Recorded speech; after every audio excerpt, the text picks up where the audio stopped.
오늘 건강 365에서는 이렇게 근시와 다양한 교정 방법에 대해서 알아볼 텐데요. 오늘의 주치 안과 심규영 교수님과 함께합니다. 안녕하십니까? 안녕하세요. 안녕하세요. 저 계명대학교 동산병원 안과 심규영입니다. 네, 교수님은 안경을 착용하지 않으셨네요. 시력이 좋으신가요? 네. 저는 네. 사실 수술을 했었고요. 네. 그렇군요. 렌즈 삽입술을 한 상태입니다. 네. 와, 그렇군요.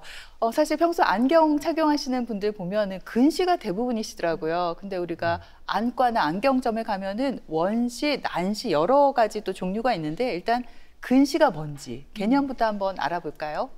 네. 근시랑 원시를 설명드리려면은 눈이 어떻게 생겼는지 그리고 어떻게 보이는지부터 간단하게 설명을 드려야 될 것 같은데요. 다음 그림은 눈을 세로로 이렇게 자른 단면입니다. 네. 그래서 빛이 바깥에서 들어와서 수정체라는 부분에서 빛이 꺾이게 되고요. 망막이라는 부분에 정확히 초점을 잡고 맺히게 됩니다. 정상적인 경우에는 뒤쪽에 정확히 초점을 맺히게 되어서 선명한 상을 볼 수 있게 되는데요. 다음은 이렇게 근시 환자의 눈인데요. 근시는 근이 가까울 근자를 써서 가까운 것을 본다는 뜻이거든요. 그래서 가까운 것은 보지만 먼 것은 좀 잘 안 보이는 상태가 근시라고 할 수 있고요. 이렇게 된 이유는 그림에서 보시다시피 초점이 원래 아까 사진보다는 약간 좀 앞에 맺히게 됩니다. 그렇게 되는 이유는 첫 번째로는 가장 흔하게 안구의 길이가 늘어나서 그럴 수가 있고요. 아니면은 빛을 모으는 수정체에 문제가 생겨서 망막 앞쪽에 이렇게 맺히게 됩니다. 그래서 보통 말하는 근시라고 했을 때는 어린아이들 같은 경우에 눈이 너무 길어져서 네. 그래서 한번 시작되면은 점점 더 나빠지는 쪽으로 진행이 되게 되고요. 반대는 원시는 원자를 써서 멀리 본다는 뜻인데요. 멀리는 어느 정도 잘 보이지만은 가까운 것은 그만큼 좀 덜 보이게 됩니다. 그림에서 보시다시피 근시랑은 반대로 초점이 좀 더 망막 뒤쪽에 맺히게 됩니다. 그런 이유는 눈의 길이가 짧아서일 수도 있고요. 수정체의 어떤 이상 때문에 망막 뒤쪽에 맺히는 것이 원시라고 할 수 있겠습니다. 네. 근데 주변에 보면은 근시와 난시가 같이 오는 경우도 꽤 있던데 뭐 안경 맞출 때 그래서 더 까다롭기도 하더라고요. 교수님, 난시는 뭔지 좀 짚어주시면 좋을 것 같고 이게 근시와 보통 같이 오나요? 아니면 단독으로도 생길 수가 있나요? 난시는 제가 이것도 그림으로 다시 한번 설명을 드릴 텐데요. 그 뒤쪽의 망막에 초점이 정확하게 맺히지 않는 것을 말합니다. 그래서 난시가 생기는 원인은 매우 다양한데요. 빛이 통과하는 모든 매질의 원인이 있을 수가 있습니다. 대부분은 난시가 있고 난시가 약하면은 큰 영향이 없지만은 심할 경우에는 근거리나 원거리 시력이 모두 떨어지게 되어서 이런 것들이 성장기에 있는 어린이가 난시가 지속적으로 있을 경우에는 정확히 안경이나 수술로 교정되지 않는 약시가 유발될 수 있습니다. 그리고 보통 근시랑 원시도 난시와 같이 오는 경우도 상당히 많아가지고요. 적절한 교정이 필요할 것 같습니다. 근데 주변에 보면요. 이 근시 때문에 고생하는 분들이 나는 시력이 마이너스 2.0이야 이렇게 이야기를 하잖아요. 예. 지금 생각해 보면 시력이 마이너스 음수가 될 수 있나 너무 궁금하거든요. 어떻습니까? 네, 저도 어렸을 때를 생각해 보면은 친구들이랑 얘기할 때 마이너스 시력이라는 것을 썼던 것 같아요. 맞아요. 그래서 어떤 한 친구가 시력이 나는 한 0.5다 이러면은 옆에 친구가 아닌데 나는 더 나쁜데 이러면서 마이너스 2야 이러면서 자기 눈이 더 나쁘다고 막 네. 자랑을 했었거든요. 자랑을 한다고요? 네. 그래서 근데 정확히 말씀드리자면 마이너스 시력이라는 거는 틀린 표현입니다. 그래서 좀 더 자세히 알려드리면 시력을 잴 때 보통 스넬렌 시력표라는 거를 쓰거든요. 그래서 안경원이나 그런 안과에 가보면은 이렇게 흔히 보시는 시력판 있죠. 0.1부터 2.0까지 해서 옆에 숫자나 그런 그림이 있어서 어디까지 읽을 수 있느냐가 그분의 시력을 이렇게 결정하는 겁니다. 네. 근데 그러면 마이너스라는 거는 사실 시력표에는 없어요. 그럼 그게 어디서 나왔냐 하면은 저희가 굴절 검사라고 해서 따로 하는 검사가 있거든요. 그래서 굴절 검사에서 굴절을 측정하면은 마이너스나 플러스 값이 나올 수 있습니다. 그래서 마이너스 값이 나오면은 보통 근시라고 할 수 있고요. 플러스 값이 나오면 원시. 최종적인 시력에 영향을 미치는 거는 사실 굴절률 말고도 여러 가지가 있거든요. 그래서 굴절률이 뭐 예를 들어서 마이너스 3이라고 해서 어떤 시력이 정해져 있지는 않습니다. 그렇군요. 마이너스 시력은 없다 이렇게 말씀을 해주셨고요. 보통 우리 아이들이 학교에서 신체 검사하다가 눈이 나쁘다, 시력이 안 좋다 이런 말을 듣잖아요. 근데 멀리 볼 때 별 이상이 없으면 이거를 교정해 줘야 될지 말지 고민이 됩니다. 네, 근시가 있는 경우에는 말씀드리면 근시가 있는 경우 어느 정도 좀 정확히 교정해 주는 것이 필요합니다. 예전에는 사실 약간 남겨놓고 그런 경우도 좀 많았었는데요.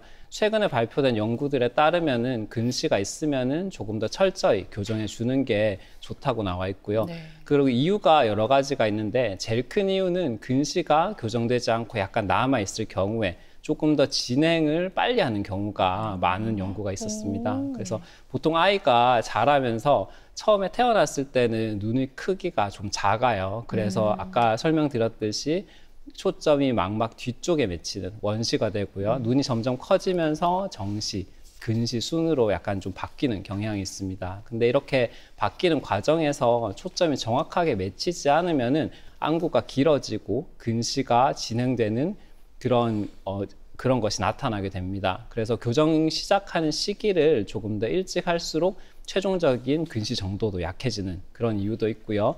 그리고 보통 6살 때까지 시신경이 조금씩 계속 발달을 합니다. 근데 이러한 과정에서 적절한 자극이 없게 되고 초점이 잘 안 잡히게 되면은 안경이나 수술로 교정이 되지 않는 약시가 생기기도 해서 교정은 어느 정도 필수적이라고 할 수 있겠습니다. 네. 그리고 또 하나, 이 10대의 성장이 멈추기 전에 근시 교정이 또 중요한 이유 중 하나가 심한 근시는 또 여러 가지 합병증을 불러일으킬 수 있다고 하더라고요. 네, 맞습니다. 그래서 일반적으로 심한 근시라고 하는 고도 근시는 안과적으로 엄밀히 정의하자면 그런 굴절률이 마이너스 6보다 작거나 아니면은 눈 길이가 26mm 이상인 경우에 고도 근시라고 하는데요. 고도 근시가 되면은 단순히 시력은 높은 도수의 안경을 끼거나 시술을 해서 조금 더 해결할 수도 있겠지만 안구 길이가 늘어나고 그거에 따라서 신경이 점진적으로 얇아지게 됩니다. 그래서 여러 가지 다른 합병증들이 생길 수가 있습니다. 그래서 가장 흔한 증상이 그 비문증 혹은 날파리증이라고 하는 증상인데요. 사실 비문증 자체는 뭐 문제가 크게 되지는 않아요. 근데 유리체가 이렇게 떨어지게 되면서 주변부 망막이 약해져서 찢어지고 구멍이 생기고 그 사이로 물이 들어와서 떨어지는 망막 박리가 발생할 가능성도 많아지게 됩니다. 또한 뒤쪽 구조물들이 상당히 얇게 되면서 중심에 안 좋은 혈관들이 생성되어 출혈이 생긴다거나 주변 중심 부위 망막이 들리게 되어서 시력 저하가 정말 심하고 수술적이나 주사 치료가 필요한 경우도 있는데요. 이러한 합병증은 한번 발생하고 나서 시력이 영구적으로 떨어지는 경우도 있어 이런 무시무시한 합병증을 막기 위해서 교정을 좀 빨리 하는 것이 필요하다고 할 수 있겠습니다. 요즘 학부모들 사이에서 이런 얘기가 있대요. 우리 아이들을 키울 때 이 비용이 많이 드는 일명 3종 등골 브레이커가 있다고 하는데 궁금하다. 네, 그게 뭐냐면 바로 드림 렌즈, 그리고 치아 교정, 그리고 성장 주사 이 3가지라고 합니다. 저 같은 경우는 치아 교정하면서 부모님을 좀 많이 힘들게 했는데 어떤가요, 교수님? 이 중에 드림 렌즈가 요즘 초등학생들 근시 교정으로 많이 한다고 하더라고요. 네, 사실 아이들이 보통 그 눈이 안 좋은 거를 학교에 신체 검사하면서 많이 알게 되고요. 그리고 아이들이 눈이 잘 안 보이게 되어서 근시를 진단받으면은 보통 안경원이나 안과에 가서 안경을 처방받아서 사용하게 됩니다. 하지만 안경은 좀 착용해야지 잘 보이는 부분도 있고요. 그리고 요즘은 그런 외적인 부분도 아이들이 신경을 많이 써서 미용적인 부분 때문에 약간 착용을 꺼리는 경우도 되게 많습니다. 또한 안경이 시력은 올려주지만 사실 근시의 진행을 어느 정도 막아주지는 못하는데요. 이러한 단점들을 조금 충족시켜 주는 게 드림렌즈라고 할 수 있겠습니다. 보통 이렇게 말 그대로 꿈꾸면서 사용하는 렌즈인데요. 밤에는 착용하고 낮에는 빼게 됩니다. 그래서 밤 동안 착용하는 그런 렌즈가 각막을 눌러주게 되는데요. 이러한 것을 통해서 보통 저희는 2가지 효과를 기대합니다. 첫 번째는 밤사이에 눌려진 각막이 일시적으로 약간 라식과 같은 레이저 수술을 받는 효과가 나게 돼요. 그래서 낮 동안은 안경을 안 껴도 근시가 교정되어서 어느 정도 좀 잘 보일 수 있게 해주고요. 두 번째 효과가 더 중요한데 주변부로 가는 빛의 초점을 좀 더 앞으로 당겨주는 효과가 있습니다. 네. 이게 초점이 뒤로 가면 안 좋은 게 뭐냐 하면은 안구의 길이가 초점에 맞춰서 변화를 해요. 그러면은 뒤쪽에 있으면은 안구 길이가 뒤쪽으로 이렇게 성장을 하게 되거든요. 그러면은 안구 길이가 길어져서 근시가 진행되는 그런 효과가 있습니다. 그러면 여기서 드림은 저는 꿈이 아닐까 싶어요. 왜냐하면 꿈의 렌즈라고 불러야 될 것 같은데요. 네. 근시가 진행되는 것도 막아주고 그러다 보면 눈도 좀 더 좋아질 것 같은데 약간 치료 효과가 있는 것 같거든요. 어떻습니까?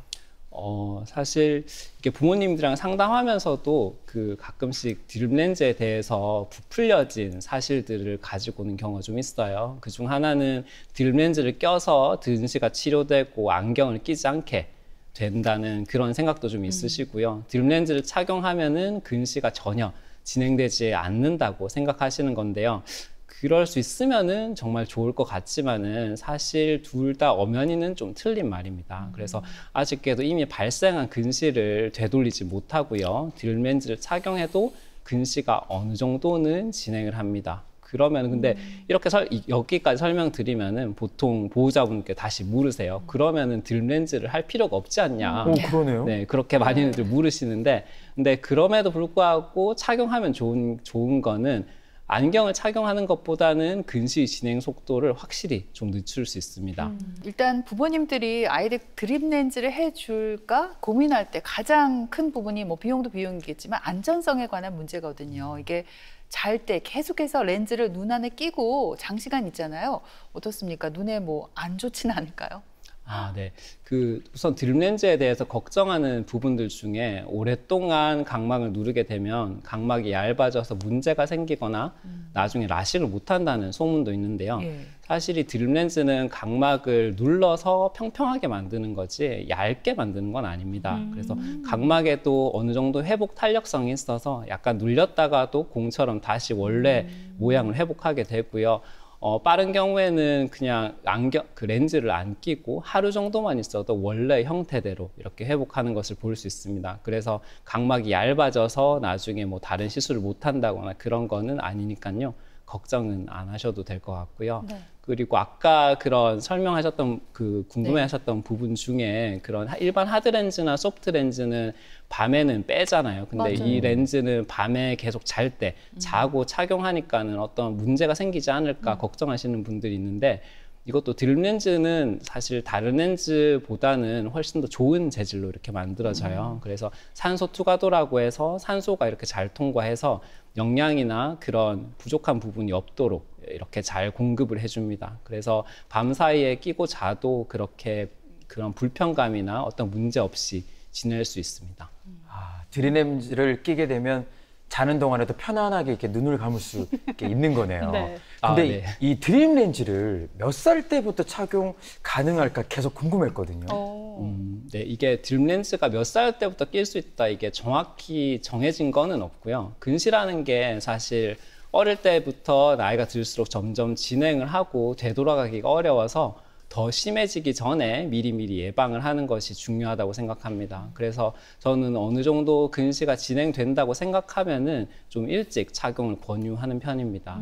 다만 이게 드림 렌즈가 좀 딱딱한 편이어서 이물감이나 착용이 좀 어려운 경우가 많은데요. 사실 아이들마다 좀 다르긴 하지만 초등학교 한 2학년 정도만 돼도 조금 끼기 시작하는 경우도 있고요. 사실 이 과정에서, 치료 과정에서 제일 중요한 거는 부모님과 아이 간의 그런 얼마나 협조가 잘 되는지가 제일 중요합니다. 이게 지속적으로 계속 좀 껴야지 치료 효과를 어느 정도 볼 수 있는 렌즈여 가지고요. 부모님과 아이들이 잘 얘기하고 잘 이렇게 공감하면서 지속해 나가는 것이 중요할 것 같습니다. 네. 그럼 드림 렌즈는 뭐 근시의 정도와 상관없이 아이건 성인이건 하고 싶으면 다 할 수 있나요? 혹시 뭐 안 되는 대상도 있을까요? 네. 드림 렌즈의 원리는 각막을 렌즈가 올바른 자리에서 원하는 만큼 눌러서 그런 잘 보이게 하는 건데요. 그래서 올바른 자리를 찾고 원하는 만큼 누르기 어려운 분들은 자기에게 맞는 렌즈를 찾기가 어려울 수도 있습니다. 네. 예를 들어서 근시가 너무 심하면은 원하는 만큼 좀 누르기가 어려울 수도 있고요. 난시가 되게 심하다거나 눈이 너무 작거나 그리고 눈꺼풀의 힘이 너무 센 경우에는 올바른 자리에 있지 못해서 그 렌즈 맞추는 게 어려울 수도 있습니다. 하지만 요즘에는 다양한 크기와 공률 렌즈가 나와서요. 경험하는 의사분께 가시면은 얼마든지 맞는 렌즈를 찾을 수 있을 것 같습니다. 또한 성인의 경우에는 이미 안구가 다 자란 경우가 많습니다. 네. 그래서 근시 진행 예방의 효과는 아무래도 좀 떨어지지만 낮에 안경을 벗고 생활할 수 있는 장점 때문에 여전히 권해드리고 많이들 착용하고 계십니다. 근데 교수님, 드림 렌즈는 보통 밤에 잘 때 착용을 하는데 몇 시간 정도 착용했을 때 가장 좋다 이런 기준이 있을 것 같아요. 한 6시간, 7시간은 착용해야 될 것 같은데 생각해보면 수험생들은 상대적으로 수면 시간이 부족하니까. 맞아요. 그러면 낮에 한두 시간 정도 껴도 괜찮지 않을까요? 그럴까요? 보통 처음에 드림 렌즈를 낄 때 회사에서는 한 7시간에서 9시간 정도 수면에서 착용하라고 그렇게 권장 사항이 나오고요. 사실 이 정도 수면이 지켜지지 않더라도 저녁 때까지 본인의 시력이 어느 정도 유지가 될 것 같으면은 특별히 착용을 하지는 않으셔도 됩니다. 근데 아무래도 낮에 아까 착용하는 거를 말씀해 주셨는데 낮에 착용하게 되면은 이게 눈을 계속 깜빡이게 되거든요. 그래서 렌즈가 원래 한 군데 계속 좀 있으면서 눌러줘야 되는데 계속 움직이고 그래서 고정되어 있지 않아서 기대만큼 각막을 눌러준 효과가 좀 떨어지게 됩니다. 그래서 그리고 각자의 그런 근시 정도에 따라서도 약간은 달라질 수 있을 것 같은데요. 안경 도수가 높지 않으면은 사실 근시 정도가 많이 심하지 않아서 조금 적은 시간 착용하여도 원하는 효과를 볼 수 있을 것 같고요. 안경 도수가 좀 높은 것 같은 경우에는 조금 더 정해진 시간만큼 착용해 주어야지 원하는 결과를 얻을 수 있을 것 같습니다. 네. 그런데 교수님, 이 드림 렌즈 착용이 좀 불편하다 보니까 그냥 좀 크고 나서 시력 교정술을 하면 되지 않냐 하는 분들도 계실 것 같은데 어떤가요? 네, 시력 교정 수술을 하신다고 하더라도 그것은 각막의 굴절률만 변화시켜주고요. 뒤쪽에 신경이나 그런 망막을 건강하게 해주지는 못합니다. 그래서 전에도 말씀드렸듯이 근시가 진행하는 경우가 많고 고도근시가 되면은 다양한 합병증이 있을 수 있는데요. 그런 미리미리 관리를 해서 고도근시가 생기지 않게끔 예방해 주는 것이 좋을 것 같고요. 그리고 안경을 껴봤던 분들은 아시겠지만 안경으로부터 자유롭게 생활할 수 있는 게 엄청난 축복이거든요, 사실.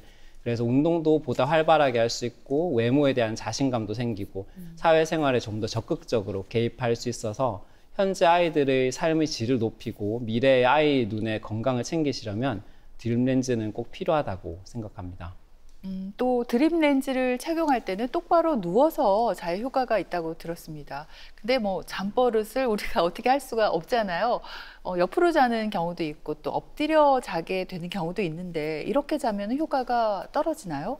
네, 드림 렌즈를 끼면서 가급적이면 바로 누워서 자야지 렌즈의 위치가 안정적으로 위치할 수 있어서 효과가 있는데요. 네. 사실 성인 보고도 그냥 옆으로 누워서 자지 말라거나 뒤척이지 말라고 하면 쉬운 일이 아니거든요. 네. 그래서 현실적으로는 다만 좀 엎드려서 있는 거는 좀 피해 주시고요. 어느 정도 좀 굴러다니고 옆으로 자고 하더라도 렌즈가 다른 곳으로 잘 이동하지는 않습니다. 그래도 가급적 이탈이 없이 잘 유지되는 렌즈를 찾아주는 것이 중요할 것 같고요. 처음에 검사를 통해서 어떤 렌즈를 정하더라도 잠버릇이나 생활 습관이나 그런 거를 고려하고 나중에 렌즈를 착용하고 또 검사를 한 번 더 해봐서 적합한 렌즈로 교환을 하는 경우도 상당히 많습니다.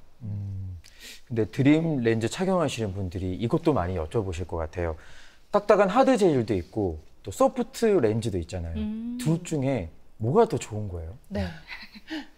최근에 나온 렌즈 중에 소프트 렌즈 형태로 나온 것들도 있습니다. 그래서 이런 렌즈는 밤에 끼는 드림 렌즈랑은 달리 낮에 착용하는 일회용 소프트 렌즈입니다. 아무래도 소프트 렌즈다 보니까는 착용감이 편해서 좀 하드 렌즈, 드림 렌즈가 좀 어려웠던 그런 아이들에게 좀 적용해 볼 수가 있을 것 같고요. 드림 렌즈와는 달리 렌즈 자체 동심원 형태로 도수가 다른 부분이 있어요. 그래서 주변부 망막의 초점을 드림 렌즈와 같이 앞으로 당겨주는 역할을 함으로써 근시 생성을 억제하게 됩니다. 이외에도 약물 치료를 통해서 눈 안쪽에 위치하는 다양한 근육들과 조직들에 작용하여서 근시를 진행을 억제하는 경우도 있습니다. 네. 지금 방금 약물 치료라고 언급을 하셨는데 그러면 근시 교정을 할 수 있는 약물 치료가 따로 있어요? 네. 오. 이미 그 약물로도 근시 교정 효과가 있다는 논문들이 많이 나와 있는데요. 이러한 약물은 아트로핀이라는 성분을 통해서 근시를 억제하게 됩니다. 이 약물은 눈 바깥쪽에 있는 세포의 수용체에 작용을 하여서 눈이 과도하게 길어지는 것을 막는 역할을 하고요. 그리고 아트로핀은 보통 자기 전에 한 방울씩 이렇게 넣게 되고 보통은 한 1, 2년 이상 계속 꾸준히 계속 점안을 해야지 효과가 있는 경우가 많습니다. 그리고 이게 뭐 착용감이나 그런 게 없기 때문에 4살 정도의 아이들부터 그런 적용을 할 수 있는 게 엄청난 장점입니다. 다만 아트로핀이라는 안약은 잘 보이게 해주는 효과는 없어서 안경을 쓰거나 드림 렌즈를 착용하면서 점안을 하게 됩니다. 그렇군요. 근데 아무래도 안약이다 보니까 특히 아이들이 넣다 보면은 불편감을 호소하는 경우도 있잖아요. 눈이 약간 좀 뭐 시큰거린다든지 이런 불편감이 있을 때 없앨 수 있는 꿀팁도 있나요? 네, 불편함을 호소하시는 분들이 많지는 않지만 종종 있는데요. 아트로핀은 약산성을 띠게 돼요. 그래서 따끔거리거나 시린 증상이 있는 분들이 가끔씩 있습니다. 그런 분들은 인공 눈물을 같이 한 방울 이렇게 미리 넣고 그 다음에 약물을 떨어뜨리는 방식으로 하면은 조금 더 이게 희석되기도 하고 그런 약산성이 조금 중화가 되어서 조금 더 불편감이 없어질 수 있고요. 가끔씩 그런 알러지성 결막염이 나타나는 분도 있어요. 그런 분들은 적절한 안약을 처방하거나 아니면 얼음 찜질로 그런 증상을 완화시키는 방법도 있습니다. 대부분의 경우에는 한 달 사이에 아이들이 잘 적응하는 경우가 많습니다. 하지만 가끔씩 이런 반응들이 오래 갈 경우에는 그 드림 렌즈나 아니면 다른 치료 방법으로 그런 바꾸는 경우도 있긴 합니다. 자, 그러면은 마지막으로 근시를 우리가 예방할 수 있는 방법이 있으면 참 좋을 것 같은데 안경을 안 써도 되고 좋은 방법이 있다면 소개해 주시죠. 네. 아이들이 근시를 예방하기 위해서 가장 쉽게 할 수 있지만 또 가장 못하는 것이 있는데요. 네. 바로 바깥에서 뛰어노는 것입니다. 아. 그래서 많은 분들이 이런 말씀을 드리면은 믿지 못하는 분들이 상당히 많으세요. 네. 근데 실제로 생활할 때 노출되는 그 태양광이 근시 진행과 발생을 억제한다는 많은 연구들이 이미 나와 있습니다. 네. 한 연구에서는 1000럭스 이상의 빛에 주당 11시간 이상이 노출되었을 때 근시의 진행과 발생이 눈에 띄게 줄어들었다고 합니다. 사실 실내에서 형광등은 한 1000럭스 이상 저 정도의 빛이 나오지는 못하고요. 최근에 주변에만 아이들이 실내에서 생활하게 되면서 예전보다는 근시를 가지고 안경을 끼는 학생들이 많이 늘어나기도 했고요. 도시랑 농촌을 비교한 연구에서도 도시 실내에서 생활하는 시간이 많은 도시 학생들이 농촌의 학생들보다는 근시 유병률이 많이 보이기도 했습니다. 또한 야외 활동을 하지 않고 실내에서 모니터나 스마트폰 같은 가까운 것을 보면서 생긴 가성 근시가 근시로 이어지는 경우도 많아서 스마트폰에 태블릿을 보더라도 지속적으로 보지 않고 중간에 어느 정도 휴식 시간을 가지는 것도 중요합니다. 네, 지금까지 우리 소중한 눈 건강을 지키는 방법 다양하게 알아봤습니다. 도움 말씀에 안과 심규영 교수님과 함께했습니다. 오늘 고맙습니다. 고맙습니다. 고맙습니다.